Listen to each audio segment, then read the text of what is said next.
Bonsoir à toutes et à tous. Bienvenue dans cette édition d'information dans l'actualité ce soir. Au palais de la Colombe de Boulbinet, le chef du gouvernement Madouri Ba a reçu en audience une délégation de la coordination nationale et association de soutien aux acquis du CNRD et de son président.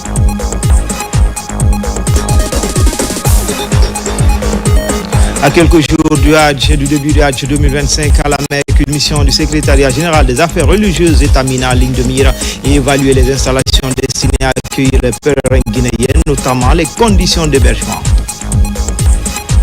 Enfin, gros plan ce soir sur l'international de la musique africaine de Guinée, Mamadi Kamisoko Azaya comme nom de scène. Ce griot de naissance fait déjà remarquer par ses œuvres. Son rêve désormais est de remplir la salle d'Arena Grand Paris. Le projet validé, la date du 13 décembre est retenue pour la prestation. Voilà pour le sommaire. Encore une fois, bonsoir à tous. Tout d'abord, en plus bref, au palais de la Colombe de Boulbinet, le chef du gouvernement Madouri Ba a reçu en audience une délégation de la coordination nationale et association de soutien aux acquis du CNRD de son président. Il rencontre marqué par une forte reconnaissance envers l'action gouvernementale. Les détails, c'est dans un instant. Et puis, sur le clap de fin, sur l'atelier, sur la finalisation du rapport d'auto-évaluation de l'application de la Convention des Nations Unies contre la corruption ce jeudi à Conakry. La rencontre qui s'est écoulée pendant 3 jours a permis d'évaluer les progrès réalisés par la Guinée dans le cadre de la lutte contre ce fléau, initiative de l'Agence nationale de lutte contre la corruption et de promotion de la bonne gouvernance. Les détails, c'est dans un instant également. Transformer les richesses du sous-sol guinéen en moteur de développement, c'est l'ambition affichée à Conakry où se tient la 2e édition du forum minier porté par la panafricaine des banques Ecobank. L'événement réunit banques de la place, investisseurs et opérateurs autour d'un enjeu de taille, financer des projets miniers structurants, à commencer par Simandou, l'un des plus vastes gisements de fer inexploité avec plus de 2 milliards de tonnes de réserves estimées. Maïmouna Bella Diallo et Jeanne Dounamou. Mobiliser les acteurs de la finance pour soutenir les grands projets miniers en Guinée, tel est l'enjeu de la 2e édition du forum minier porté par Ecobank. Après une première édition prometteuse, ce rendez-vous revient avec pour ambition de renforcer les synergies entre banques, investisseurs et opérateurs miniers autour de projets structurants pour l'économie. À travers cette 2e édition, notre ambition est simple. Vous offrir une expérience bancaire inoubliable et devenir la banque du secteur minier en Guinée. Soyez rassurés que Ecobank est pleinement engagé à transformer l'accompagnement bancaire du secteur minier, à soutenir la sous-traitance locale et à renforcer la place de la Guinée sur la carte mondiale des investissements miniers. Simandou 2040, au-delà de tous les discours, c'est un moyen d'ancrer le bénéfice d'une exploitation minière dans l'économie nationale. Donc je souhaite que pour justement avancer dans la réalisation de votre objectif, Ecobank s'implique davantage en amont, dans la recherche et l'exploration. Il y a des risques à prendre là-bas, mais un des avantages importants du secteur minier, c'est que quand vous prenez un risque dans la recherche et l'exploitation, ce n'est pas la roulette russe.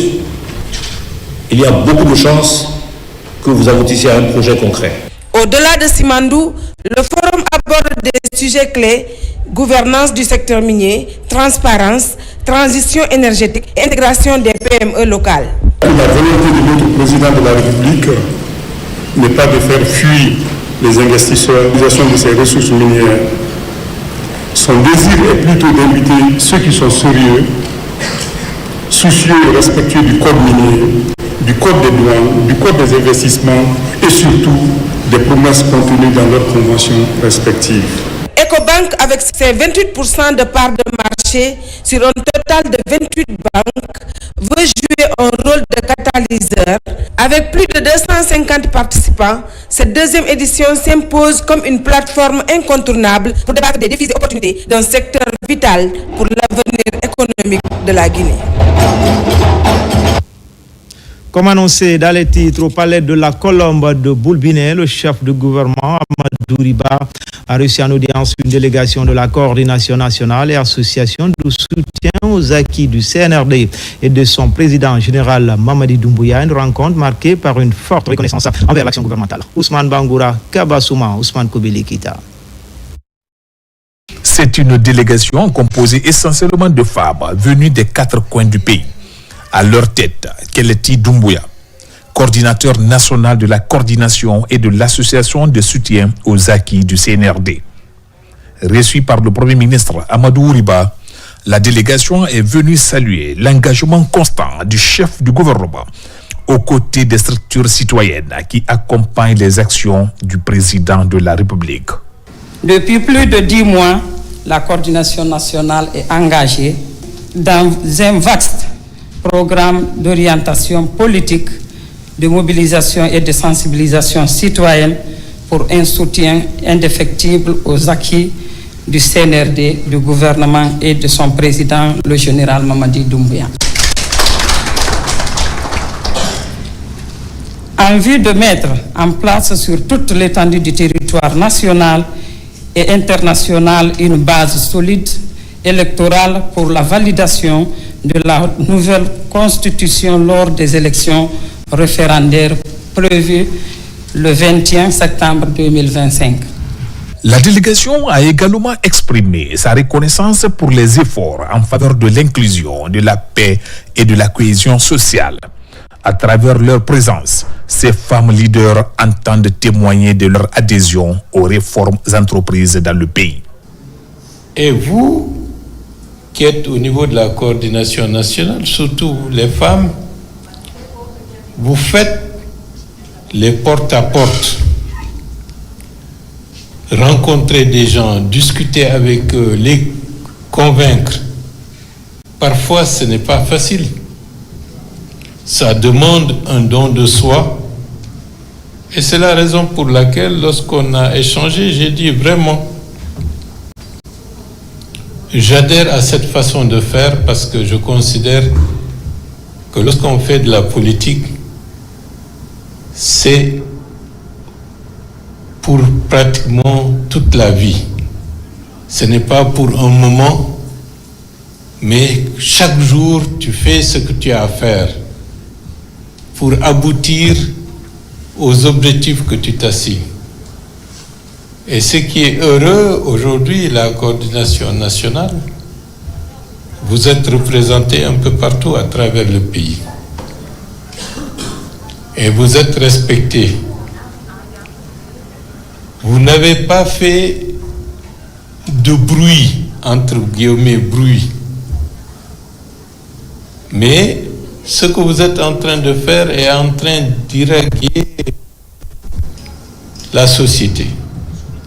Un engagement réaffirmé autour des idéaux de changement prônés par le président de la République, général Mamadi Doumbouya, avec en ligne de mire la construction d'un avenir apaisé et prospère pour tous les Guinéens. En dehors du continent, finit la 119e session de l'Organisation des États d'Afrique, du Caraïbe et du Pacifique en Belgique. La Guinée a pris une part active aux travaux avec la présence de l'ambassadeur auprès des pays du Benelux. Amadou Touré commente les images de Mohamed Souma. Tenu à Bruxelles, en Belgique, de la 119e session de l'Organisation des États d'Afrique, du Caraïbe et du Pacifique ACP. La Guinée, représentée par son ambassade dans les pays du Benelux et auprès de l'Union européenne, a brillé par sa participation comme membre des 12 pays sur les 79 États qui comptent l'organisation, a payé partiellement sa cotisation. Nous avons fini ces travaux avec succès et avec beaucoup d'espoir. Et ce qu'il faut noter, c'est que la Guinée a été représentée par l'ambassade de Guinée et nous avons aussi abordé la question des cotisations. Et je peux dire que nous sommes fiers de faire partir des 12 États qui ont payé partiellement leurs cotisations. Et cela fait de nous un membre actif de cette organisation. Au menu des débats à l'occasion de ce sommet, l'avenir de l'organisation, la situation des cotisations et les arriérés de paiement des pays membres. Une préoccupation pour le Tchadien Moussa Saleh Batraki, nouveau secrétaire général de l'organisation. Nous sommes inscrits dans une dynamique de réforme et c'est ça le sens de mon mandat, c'est de faire en sorte qu'il y ait la confiance qui soit rétablie entre l'organisation et ses membres, mais également entre l'organisation et ses partenaires dans l'Union européenne. nous sommes prêts à relever le défi avec une équipe que nous voudrions restreindre et ferons tout le nécessaire pour que cette confiance soit rétablie et pour qu'on puisse servir d'ici l'année prochaine nos États membres. Le groupe Afrique-Pacifique a pour objectif le développement durable et l'intégration progressive de ces pays membres dans l'économie mondiale, ce qui implique en priorité la lutte contre la pauvreté et l'établissement d'un nouvel ordre mondial plus juste et plus équitable. Sur le continent, le Salon international de l'agriculture et des ressources animales 2025, l'événement se déroule au parc des expositions d'Abidjan, c'est en Côte d'Ivoire pour cette 7e édition. Plus de 30 pays dont la Guinée qui a également présenté ses produits agricoles et halieutiques tout en mettant en avant son potentiel dans ces domaines. Kadiadou Suleiman qui est envoyé spécial. Le Salon international de l'agriculture et des ressources animales SARA 2025 se poursuit à Abidjan, en Côte d'Ivoire. Cette grande messe du monde agricole réunit experts, producteurs et investisseurs autour de panels consacrés à l'agriculture, l'élevage et la pêche. Des expositions prévues par les deux ministères et les produits guinéens sont mis en avant, la découverte, les dégustations, mais aussi des échanges B2B entre les agriculteurs, les pêcheurs ivoiriens avec la CONAPEG et aussi ceux qui travaillent dans la transformation au niveau de la Guinée. Plus on est unis, plus nous échangeons nos bonnes pratiques, plus nous pouvons développer nos différents secteurs. Parmi les pays participants, la Guinée marque sa présence. Le pays expose son potentiel dans le domaine agroalimentaire, notamment à travers une variété de produits halieutiques et agricoles. C'est une variété qu'on a envoyée ici, parce qu'elle n'est pas cultivée en Côte d'Ivoire, pour que les Ivoiriens aussi l'apprécient. Et à part ça, les visiteurs qui viennent pour s'il y a la possibilité de signer des contrats, des conventions même de collaboration. On est venu avec le fonio, 3 sous-produits. Il y a le précuit qui est là, il y a le déguet du fonio qu'on appelle le sémoule du fonio. La farine de fonio nous permet de faire les pâtisseries. À travers sa participation active au SARA, la Guinée ambitionne de renforcer sa visibilité sur le marché régional et international et de promouvoir une agriculture et une pêche durable fondée sur ses atouts naturels. À quelques jours du début du Hajj 2025 à la Mecque, une mission du secrétariat général des affaires religieuses est à Mina, ligne de mire, et évaluer les installations destinées à accueillir les pèlerins guinéens, notamment les conditions d'hébergement, la sécurité et le bien-être des fidèles pendant ce rituel. À Lancé Koulibaly, Mamadou Babangoura. À 7 km de la Mecque, la cité de Mina. C'est sur ce site traditionnel que se dérouleront les épreuves du Hajj 2025, un des piliers de l'islam. Dans le souci de créer de meilleures conditions aux pèlerins guinéens, le secrétariat général aux affaires religieuses a dépêché une mission pour faire l'état des lieux. Le site de Mina est l'un des points fondamentaux du Hajj. Et c'est le lieu où on va passer le plus de temps pour ce qui est des lieux à visiter.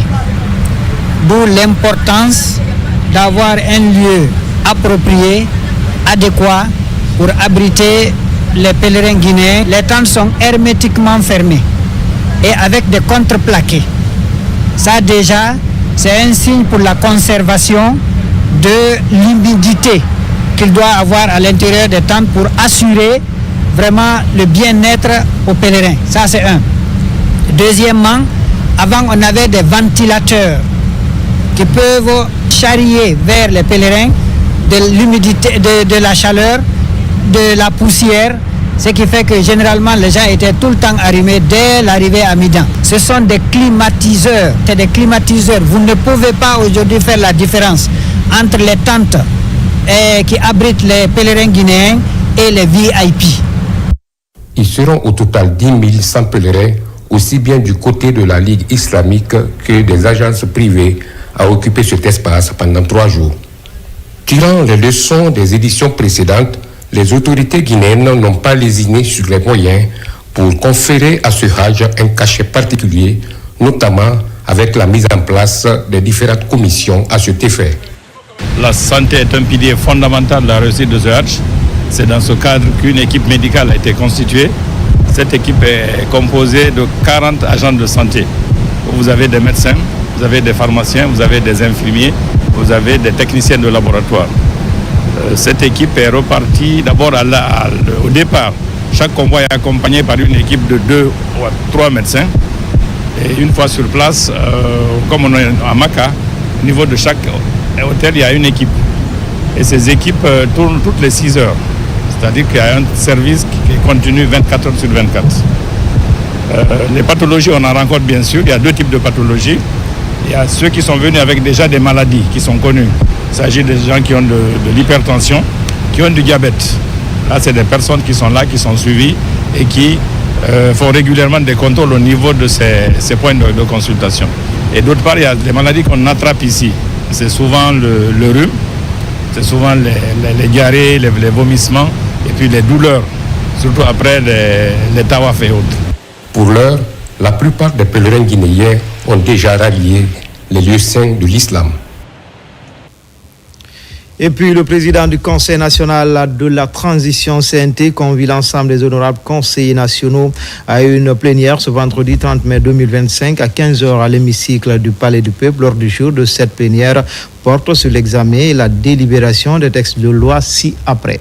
1. Le projet de modification de la convention de crédit acheteur numéro 2 entre la République de Guinée et la PIB France SA relative au financement du projet de déploiement de la télévision numérique terrestre TNT et de modernisation du réseau radio FM des studios de production et des archives audiovisuelles signé le 25 juin 2024 pour un montant de 66 millions d'euros.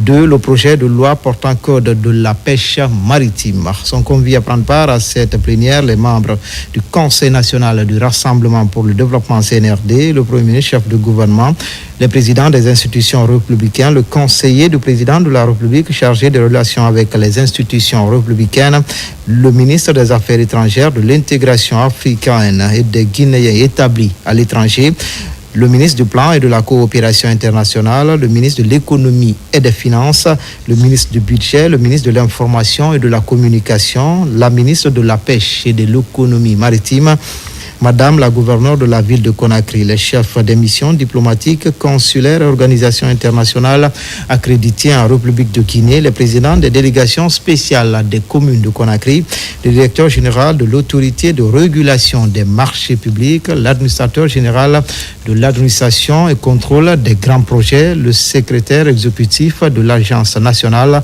de lutte contre la corruption et de la promotion de la bonne gouvernance, le coordonnateur du bureau de suivi des priorités présidentielles, le représentant de la Confédération générale des entreprises de Guinée, le représentant du Conseil national des jeunes de Guinée, les représentants des coalitions des partis politiques, les représentants des centrales syndicales, les représentants des organisations de la société civile, les anciens membres du CTRN et du CNT de 2010, les représentants des organisations de la presse publique et privée. Compte tenu de l'importance de l'ordre du jour, la présence de tous les honorables conseillers nationaux est exigée pour le bureau. Le président du Conseil national de la transition, Dr Dansa Kourouma, peinera avec une équipe de recensement dans les locaux du ministère des Affaires étrangères. Pendant 3 jours, elle va travailler avec les cadres et agents de ce département. L'objectif est d'enrôler le maximum de personnes dans le cadre du programme national de recensement. Makeme Donzo. Ces travailleurs du ministère des Affaires étrangères passent plus de temps dans leur lieu de travail qu'à la maison. Pendant 5 jours sur 7, ils sont au service de la République. Ils n'ont finalement que très peu de temps libre. C'est pour cela qu'une équipe du PNRAVEC sillonne les services publics pour permettre aux agents de figurer dans le registre national des personnes physiques. L'opération a été lancée ce matin.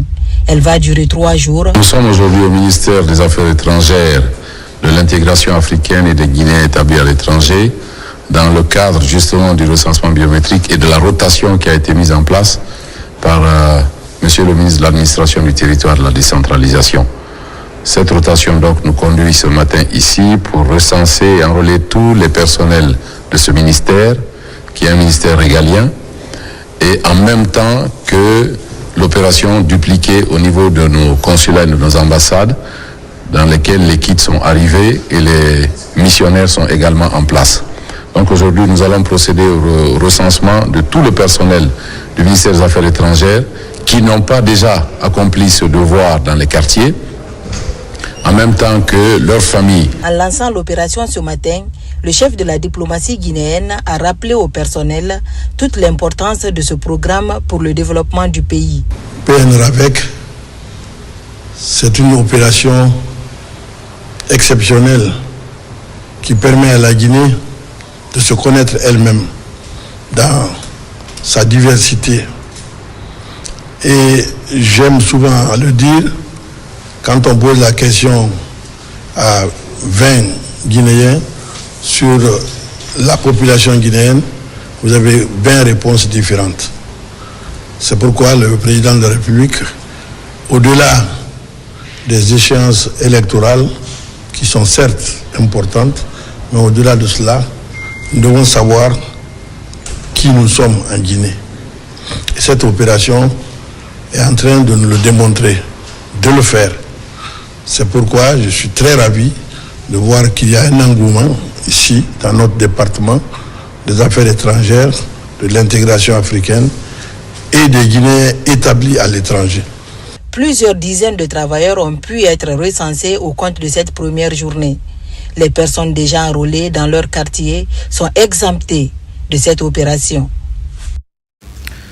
Campagne de sensibilisation dans la commune de Sanoya. Elle est organisée par l'Institut supérieur de l'information et de la communication de Kountia. Étudiants et encadreurs se mobilisent dans les quartiers de cette commune de la haute banlieue de Conakry pour une campagne porte-à-porte. Moussa Kouyaté. C'est à bord de ce bus que les étudiants de l'Institut supérieur de l'information et de la communication partent à la rencontre des citoyens de la commune de Sanoya. Ils sont accompagnés par des responsables de l'institution, à sa tête la directrice générale. On veut qu'ils comprennent le sens de la citoyenneté. Et c'est quoi d'abord être guinéen? Pourquoi je suis guinéen? Ça, c'est extrêmement important. Et qu'ils se lèvent volontairement et calmement, qu'ils aillent se faire recenser, tout en étant conscients des enjeux de ce recensement-là. Nous pouvons par exemple leur dire que c'est important de se recenser parce que si on ne se recense pas, l'État ne va pas comprendre la totalité de la population et cela va impacter beaucoup les bienfaits que l'État va faire.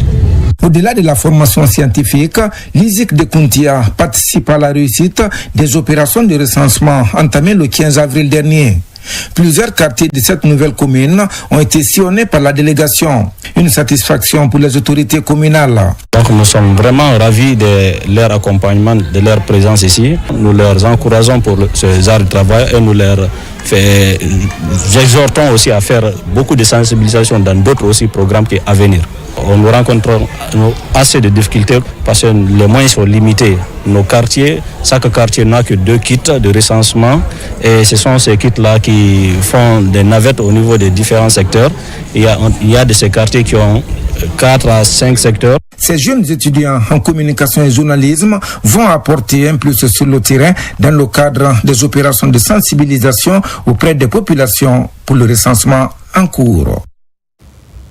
Mobilisation autour du PNRAVEC à l'université de Kankan, désormais son antenne du mouvement Au Plus, une plateforme citoyenne initiée par le ministère de l'Enseignement supérieur. Déjà, le mouvement est opérationnel dans plusieurs institutions d'enseignement supérieur du pays. Aussitôt installé à l'université Julius Nyerere de Kankan, le mouvement lance ses activités de sensibilisation autour du recensement. RTG Kankan, Elhadji Fodé Bangali Fofana.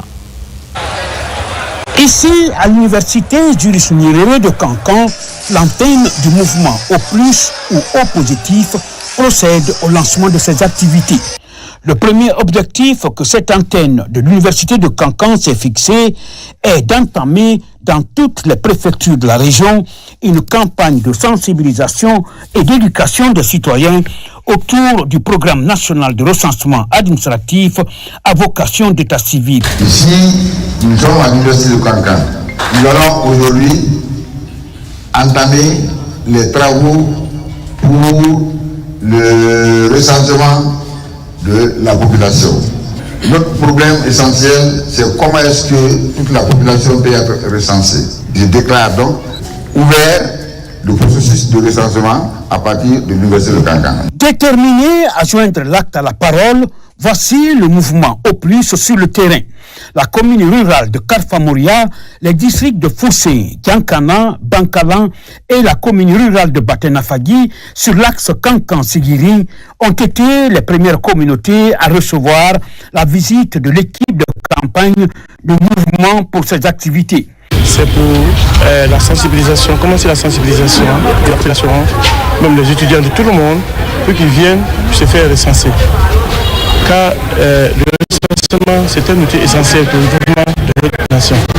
À travers ce mouvement, au plus, l'université Julius Nyerere de Cancan met toutes ses batteries en jeu pour réussir cette campagne de sensibilisation, invitant les citoyens à se faire recenser. Ici à Conakry, dans la commune urbaine de Kabélé, la campagne de sensibilisation à vocation d'état civil est lancée dans les lieux publics. Le mouvement Horizon Mounafani mène les opérations de sensibilisation sur place. L'adhésion des citoyens totale. Marwan Kamara. Dans la commune urbaine de Kagbélé, le mouvement Horizon Mounafani de Guinée lance ses premières activités de sensibilisation au recensement biométrique. Quelque temps après, les membres de cette organisation passent à la vitesse supérieure pour mener des campagnes d'information dans les lieux publics de Kagbélé. Notre action de ce jour vise à rappeler que le recensement n'est pas un simple acte administratif. C'est une expression concrète de notre citoyenneté. Se faire recenser, c'est participer à la construction d'un État plus juste, plus structuré et tourné vers l'avenir. C'est aussi faire entendre sa voix dans le dialogue national et contribuer à une répartition plus équitable des politiques publiques. Cette initiative, portée par le mouvement Horizon Mounafani de Guinée, ne compte laisser aucune personne dans la commune. Les membres s'activent pour sensibiliser dans les marchés, dans les ménages et même les conducteurs de taxi-moto. L'ONG Horizon Mounafani de Guinée, je les exhorte, je les encourage à faire autant en disant à toute la population de se faire recenser. Franchement, nous les encourageons. Président de la République, le général Mamadi Doumbouya, qui a bien voulu lancer le programme de recensement national pour tous les citoyens guinéens.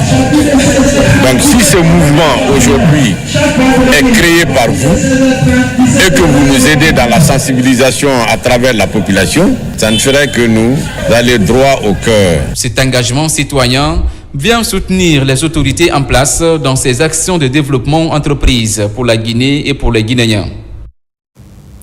En région forestière, les cadres des impôts mènent la sensibilisation sur l'importance liée à ce acte citoyen. En plus d'avoir un identifiant unique, des documents, des avantages seront accordés à chaque citoyen. Un exercice vivement apprécié par les populations locales, plus que jamais déterminées à se faire recenser. Saint-Martin Fancinadouno. Cette visite de Dan Lama à forte portée citoyenne et administrative vise à mobiliser les populations autour des enjeux de cette opération cruciale pour la gouvernance et le développement, tout en construisant les bases d'une administration moderne, inclusive et performante. Nous avons touché l'ensemble des sensibilités et des messages sont passés à l'ensemble des croyants pour leur dire allez vous recenser pour vous-même, pour être connus de l'État, pour pouvoir participer au débat public, pour donner votre voix. Il y avait des difficultés comme toute action humaine. Ces difficultés, grâce au concours de monsieur le directeur général adjoint des impôts, les obstacles sont en train d'être levés de plus en plus.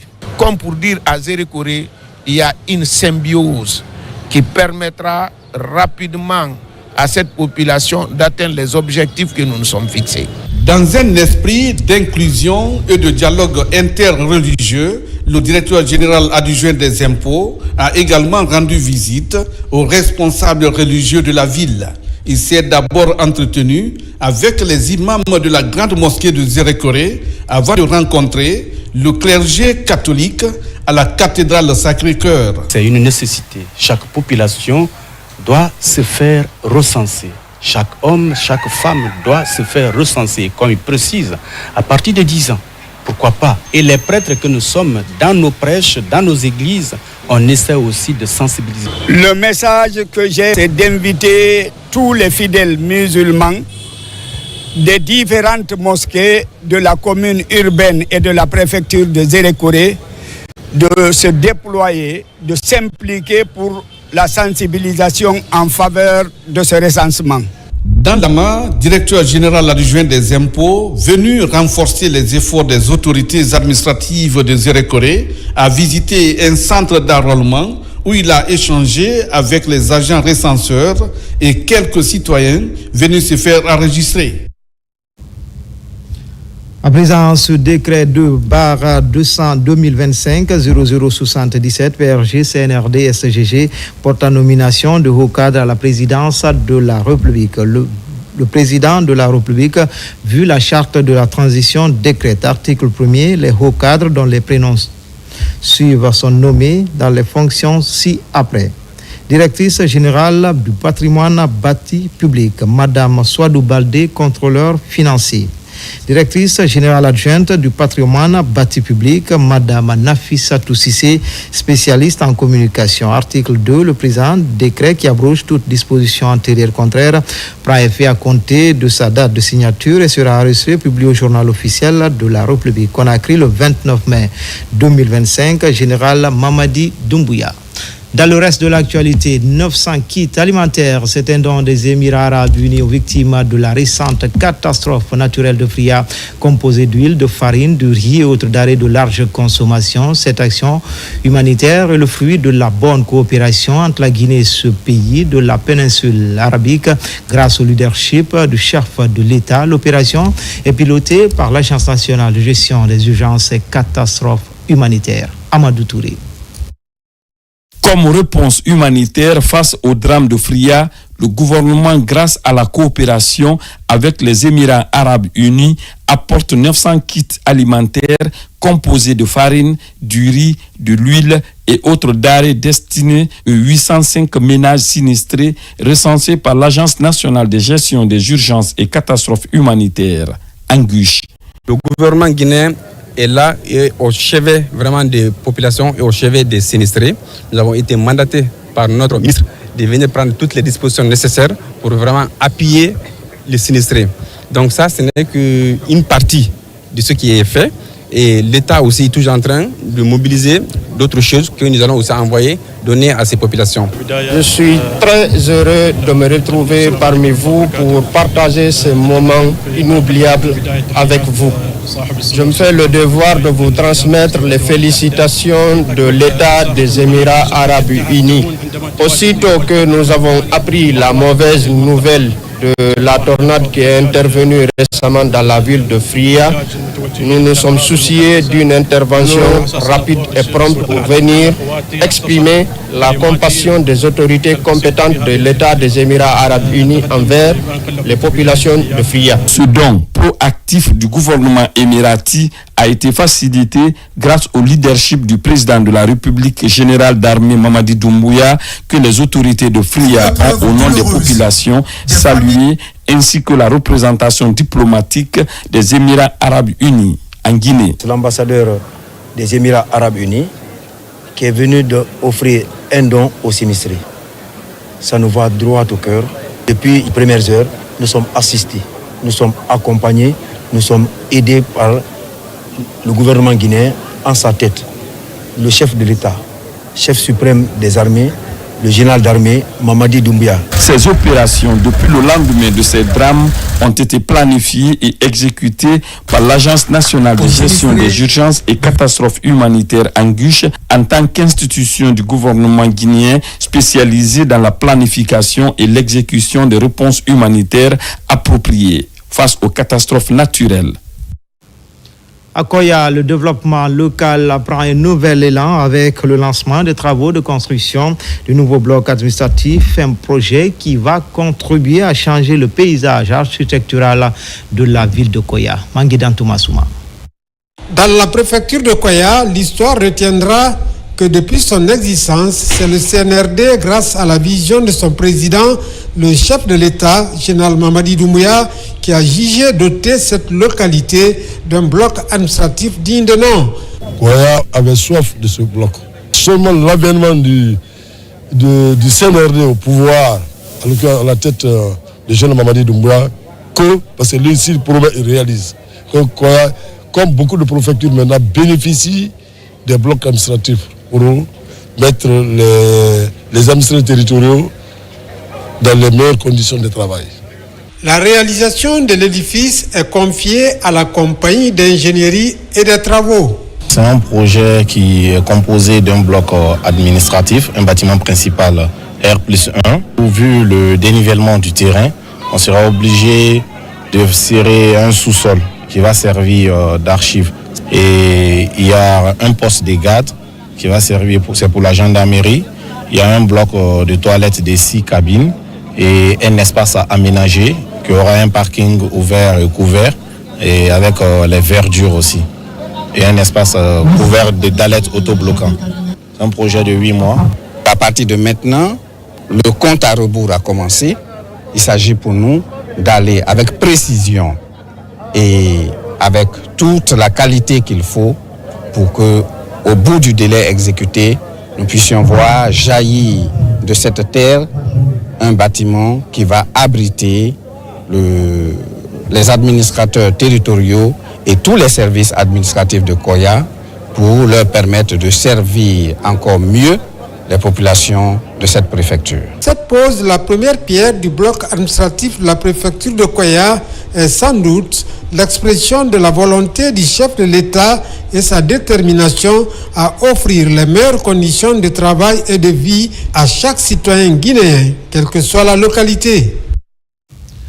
Plus de 100 lampadaires et accessoires offerts à nos préfectures de Kouroussa. C'est dans le cadre de l'électrification solaire des localités reculées du pays, le geste qui s'élève à plus d'1 milliard de francs guinéens.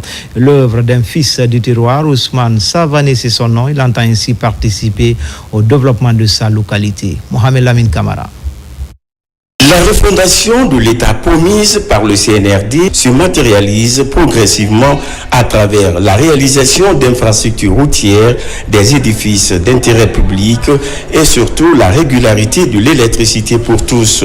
Autant d'acquis qui suscitent l'accompagnement des personnes de bonne volonté à emboîter le pas à cette politique de redistribution de la richesse nationale.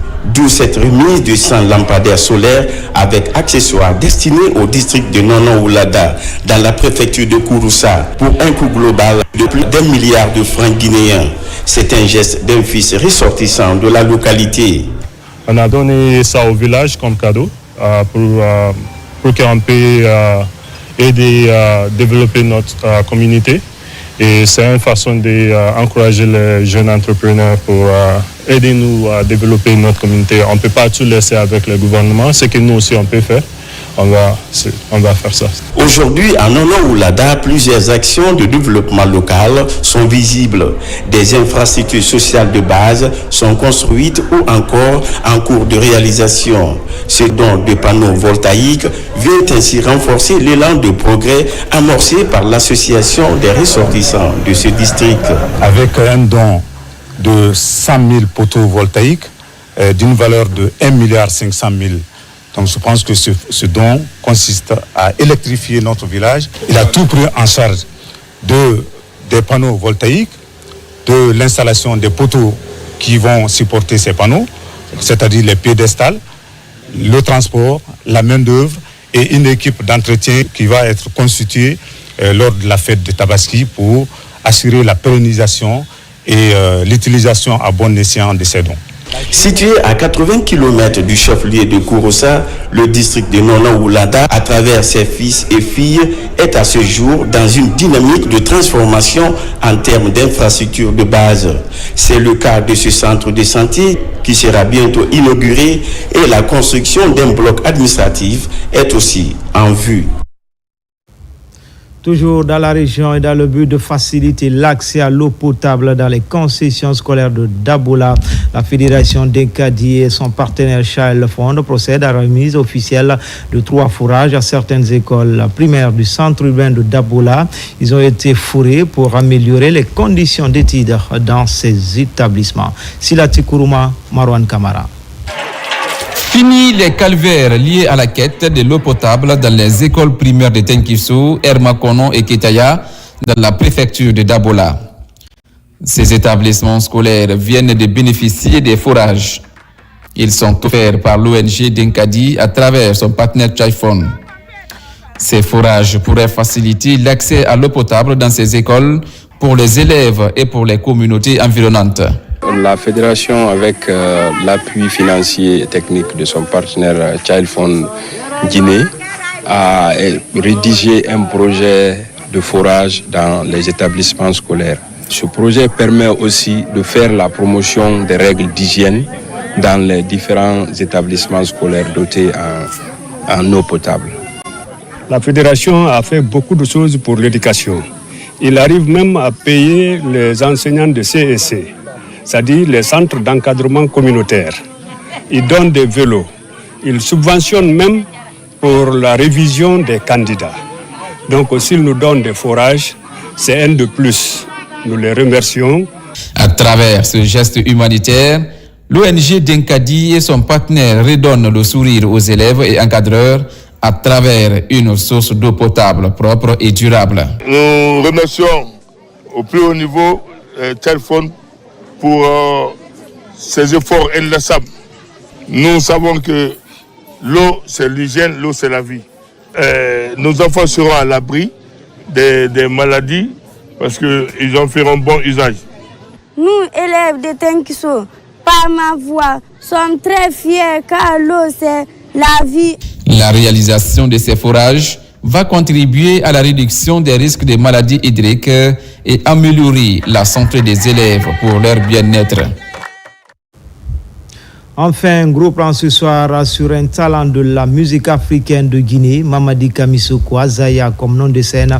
Ce griot de naissance s'est fait déjà remarquer par ses œuvres sur le plan national et africain avec plusieurs prix raflés. Son rêve désormais de remplir la salle d'Arena Grand Paris.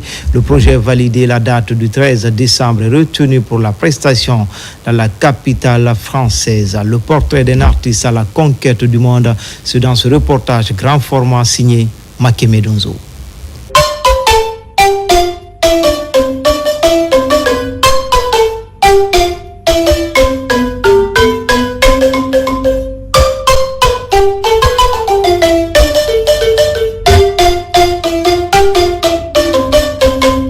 Depuis toujours, la fête de Tabaski est célébrée en grande pompe dans la ville de Kankan.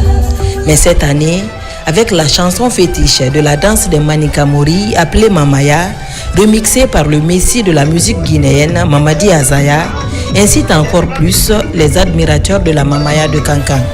Sur les réseaux sociaux, Kankanais ou pas, chacun se débrouille à faire sortir l'élégance que cette danse impose. Les accessoires qui rentrent dans la prestation des danseurs, commençant par le bonnet, en passant par la canne, la babouche, jusqu'au modèle de l'habit, tous ces accessoires ont tout leur sens. Et ce cocktail de mélange donne une saveur particulière à la Mamaya.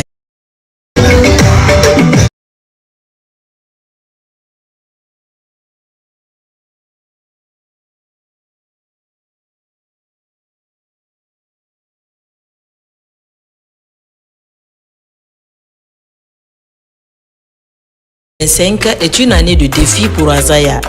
Reconnu par son style musical, un mélange de rythme séculaire et de sonorités modernes, cet artiste, auteur, compositeur, arrangeur, musicien et producteur est diplômé en droit à l'Université Générale Lansana Conté de Symphonia. Après avoir collaboration avec des artistes nationaux et internationaux, le fils de Hadja Ate Kourouma ne compte pas rester là, se touche à tout à l'international. Pour aller plus loin, Mamadi Kamisoko il compte remplir une salle de vue pour le 13 décembre. a déjà fait un jet musical sur ce méga concert.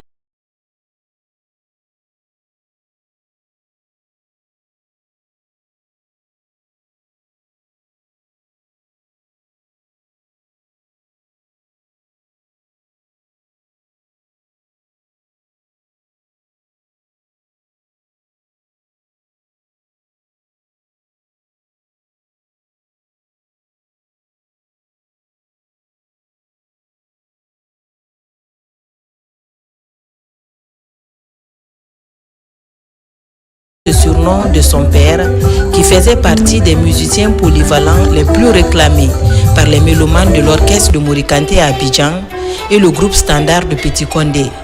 Comme le dit l'adage, tel père, tel fils, Mamadi Kamisoko Di Azaya est né, a grandi et est toujours entouré d'une véritable 2012 à nos jours, il est titulaire mélomane de la musique mandingue. Succès partout.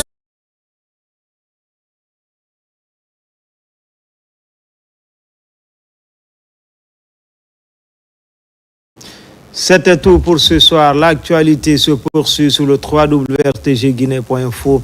À bientôt pour d'autres actualités sur la Guinée, notre paradis terre de richesse et d'innovation. Inch'Allah.